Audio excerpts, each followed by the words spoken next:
welcome officially to all of you. Good share. Thanks for the sharing, everyone. Very inspiring to hear your stories and how you applying these principles to overcome your challenges. So yeah, let's jump in today to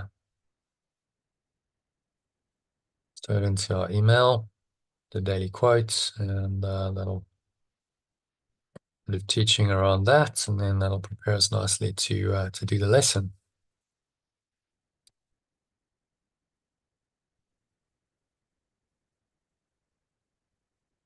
Yeah, so I'm going to share my screen.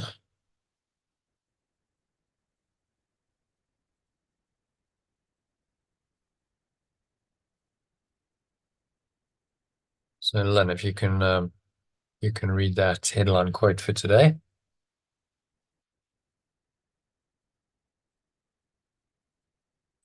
That would be great. Thank you.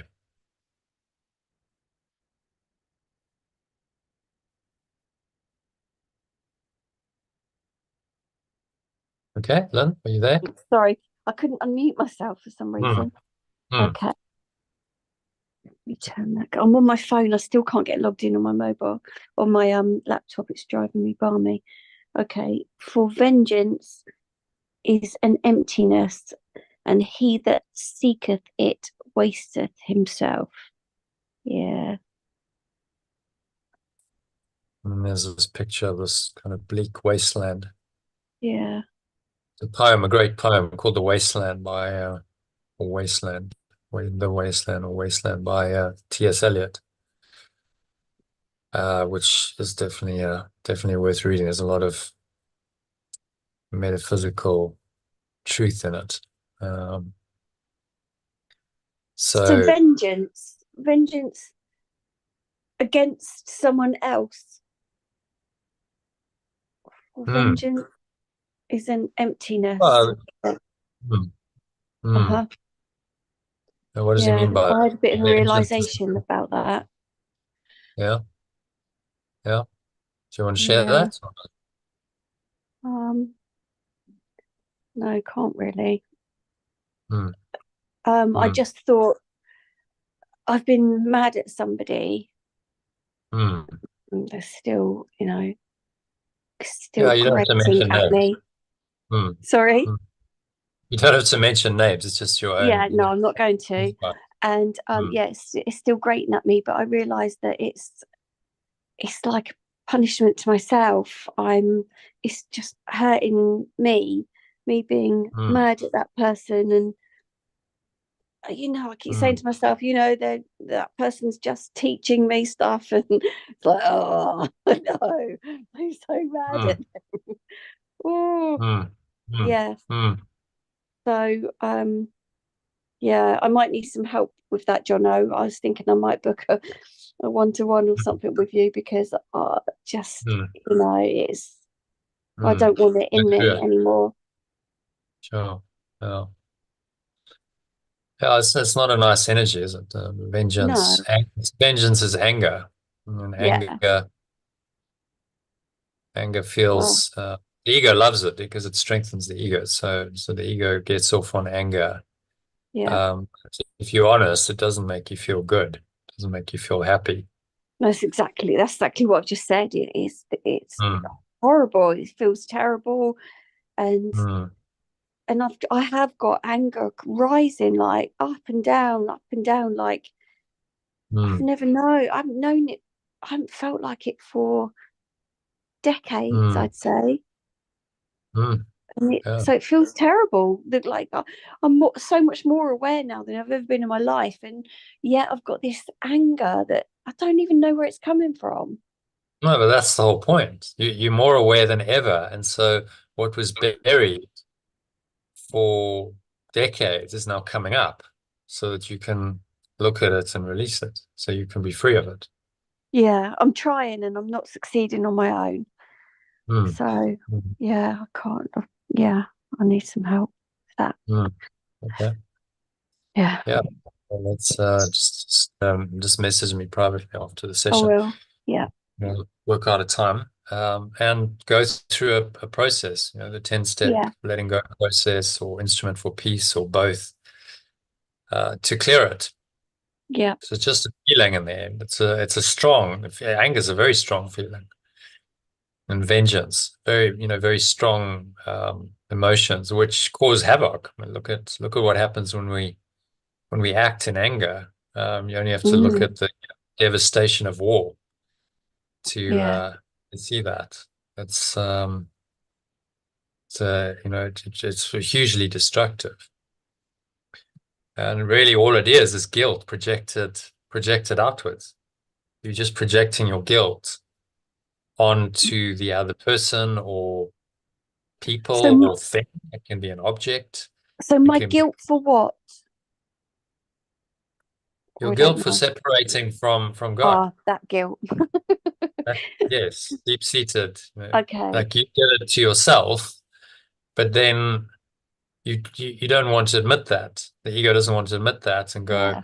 okay, this is actually all my own self-creation, because Yeah. it cherishes the separate identity.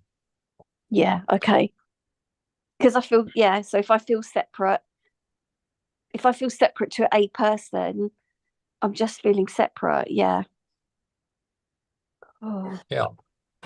yeah. I'm going through a similar thing as well, Lynn. So I Oh, suppose we yeah. could do a one-on-one, well, 2-on-1.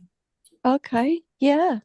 Yeah. Yeah, because I've got No. something similar that keeps rising up. Yeah, and Yeah. I'd be they feel happy to do appropriate. anything with you, Elaine. Yeah, of course. Yeah, because it's an appropriate lesson today, actually, the vengeance. I Yeah. had to keep saying that to myself because, like Mm. you, the certain person keeps popping up in my head, Yeah. and it's anger. Yeah. Yeah, Mm. yeah, yeah, Mm. yeah. I mean, I actually get hot. And I keep thinking, to myself, I'm not just angry. It's rage. I could feel Yeah. rage rising Rage. up in Oh, me. yeah. Mild irritation, yeah, as it veiled to intense fury. Intense, Yeah. intense Yeah. fury. Yeah. It That's says that. And exactly what I've got coming up. It's furious. Like, that's what I mean. yeah. Oh God, I thought I It's cleared nice, so I much know. anger out of me, and now Yeah. it's coming up Yeah. tenfold. Yeah. But no, But yeah, it's no. good because Shocking. it means it's arising out of the depths of your subconscious to be looked at honestly and released. Oh, It's a bit of the beauty of this teaching, saying you don't shy away from your lessons. You welcome the lessons because the lessons bring up the subconscious ego thoughts and emotions that have been there for a long, long time. This is your karma that needs to yeah. come up. If it's buried in your subconscious and you kind of ghosting over it in your life and just it never comes up, how do you even know it's there? How do you get rid of it if it's buried so deep in your mind? You Yeah. need the trigger that Oh, the world presents you with in order to bring it up so that you can become aware of it, and then you can process it and release it. And so they are good. They welcome them because that's the only way you're going to free yourself from that deep-seated subconscious thought system that runs your mind. I yeah. had an argument with someone, and she said, "Oh, I don't have any guilt." I'm like, "You have no idea. Of course you do. It's just it's just buried way, way deeper than most people are willing to go. It's a metaphysical guilt at your very existence. Do you see the problem with the ego? Just the fact that you seem to exist as a separate self engenders guilt.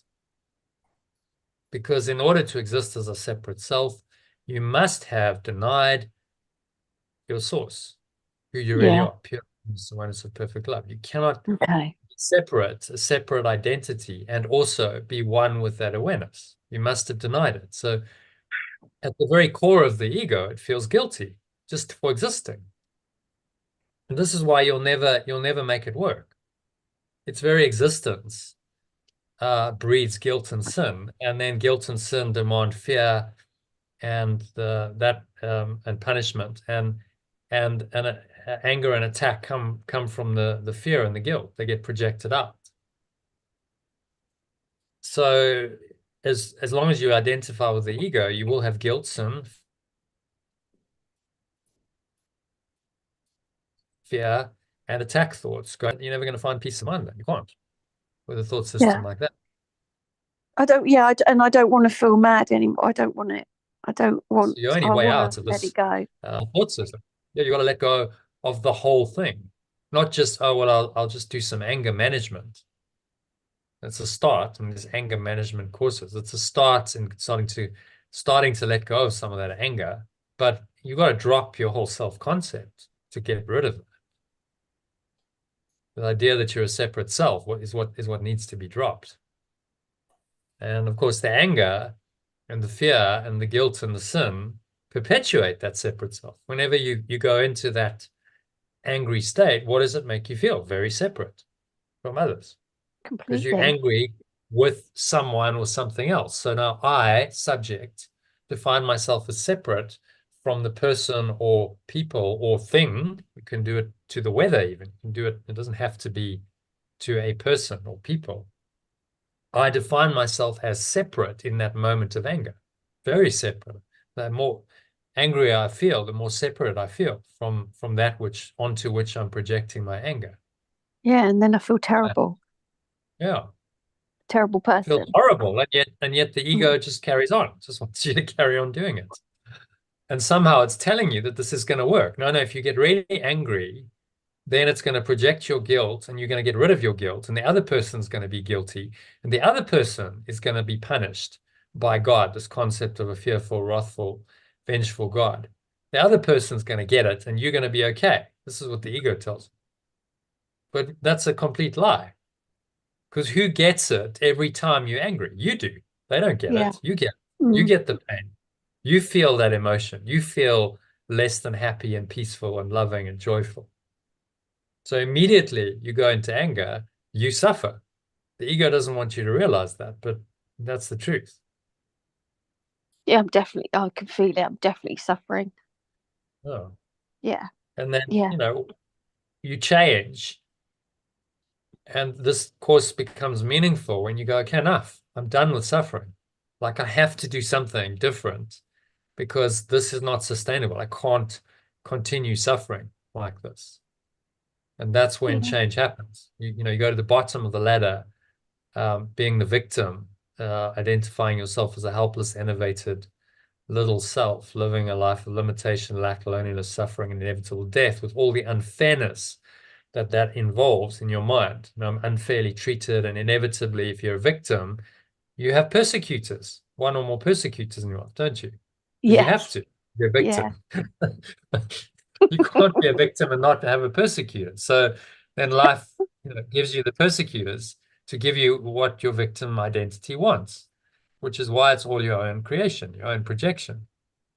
Still not easy to deal with, because you've got to realize that it is my own miscreation. But fortunately, if I can accept that responsibility, I can also change it. Okay, I don't have to keep doing this to myself because I'm self-flagellating. I can let it go. That's why the responsibility is so important. If you don't take responsibility, then you won't let it go because you're not responsible. Someone else is. How can you let go of your pain if someone else is responsible for it? Yeah, so I was in the field thinking, I want to let go of this. I want to heal this. I want to let go of it. It came to me. It's like, this is crazy. You literally are just making it up. It's got to change. I'm definitely ready. I'm definitely ready to let it go. It's awful. It's horrible. It's weird. It's so out of proportion. It's crazy. So I'll tell you what we'll do if you want, because you haven't done the name of your game. We'll do that right now. Okay. You're so sneaky. That's that'll help you. It'll help you to let it go, won't it? Because it's like, well, bring that up. If you can see the essence of naming your game is see the essence of the ego's identity. Just a little bit. Yeah. The very core of this identity. And if you can really see that, and get that and boil it down to, okay, that is what I believe about myself. Yeah. Own it. See, okay, yes, I've done that to myself. That's my own belief. I can't blame anyone else for that belief system. It's my own belief. And I, fully see it, maybe for the first time in your life. I know you've done the exercise before, but you'll probably find that something else comes up in the session. Then you can go, okay, I'm done with that. That self-concept that has caused me all the pain and all the misery and all the suffering and all the grief I've ever experienced, that has to go. Yeah. Like a day of reckoning for the ego. Okay, it can't, with that kind of revealing of it, when it comes into the light of awareness, it can't sustain. So this is why it doesn't want to be exposed, because if you expose it, you can then let it go, can't you?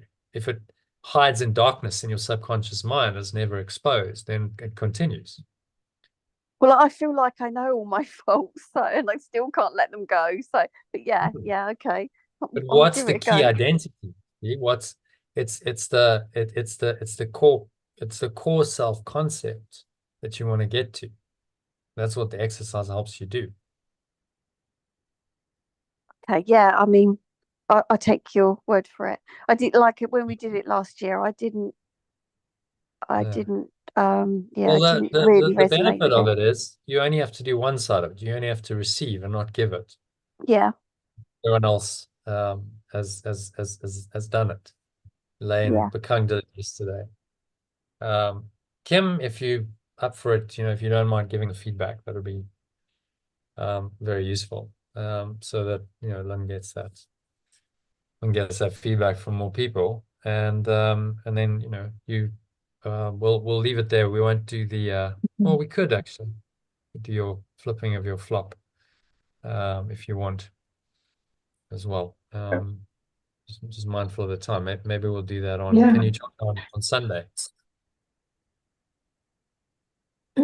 It's in the evening, right? Yeah, I'm talking to Lynn. I mean, you can obviously welcome to join on Sunday, but Lynn, if you can join Okay, on, so if you can join on Sunday, then we'll flip the flop, but we can do the name of your game now. Yeah. Okay. And obviously I won't record it. Yeah, so I'll stop the recording. All right, so should we do that?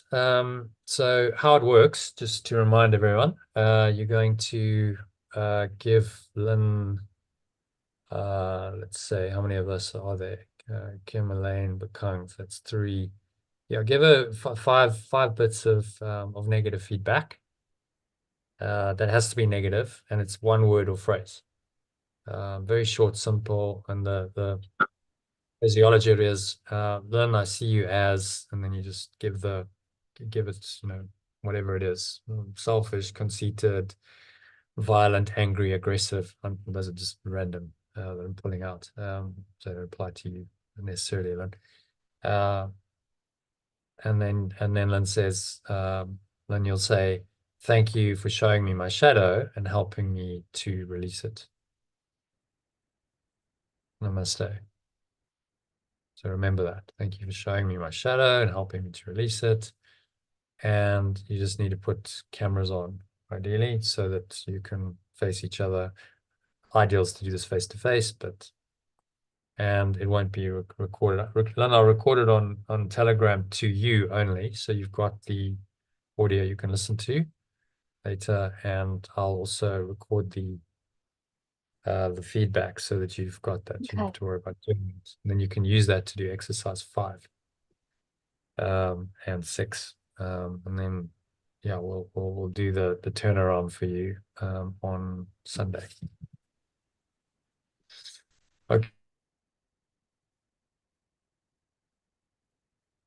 Okay, so yeah, just a couple of I want to do 3 things. 5 ideally, minimum 3, but ideally 5 things that negative qualities. And really ask for guidance. If you're not sure, ask for the guidance of the Holy Spirit to help you to help Lynn, because the whole point is to reveal the essence of her ego so that she can be free of it. That's, so this is why we say namaste, the divine in me honors the divine in you, because you're actually helping someone to let go of the ego, not it's what would be called this is the ultimate constructive criticism, because it's actually helping you to construct a new identity for yourself out of the ashes of the ego, phoenix rising from the ashes idea. To access my Okay. camera, it's telling me I've got to go into settings and stuff, that it's not accessible at the moment. So do you want me to do that, or do you want me to do it without the camera? Yeah, if you can't do your camera, then, or and you can't join on your phone. I am on Okay. the phone. Oh, you're It on the phone says already. allow Zoom to access your camera from device menu, settings, privacy camera. See if I can Then do why it. don't you do it? Yeah. Settings. If you can't do it because of technical challenges, then so be it. Just rather do it because everyone's here. It's perfect. It's obviously Okay. meant to happen this way. Little did you know what you were signing up for, but it's all good. What you said is, I really want to do this. I really want to be free. So, okay, and this exercise will help you in that process. All right, so just say 2 minutes. Just write down minimum 3, maximum 5 qualities of Lynn that you can think of, which will help her to identify her flop and fundamental life operating program and let it go. Okay, I'm going to stop the recording. So let's just pause it here.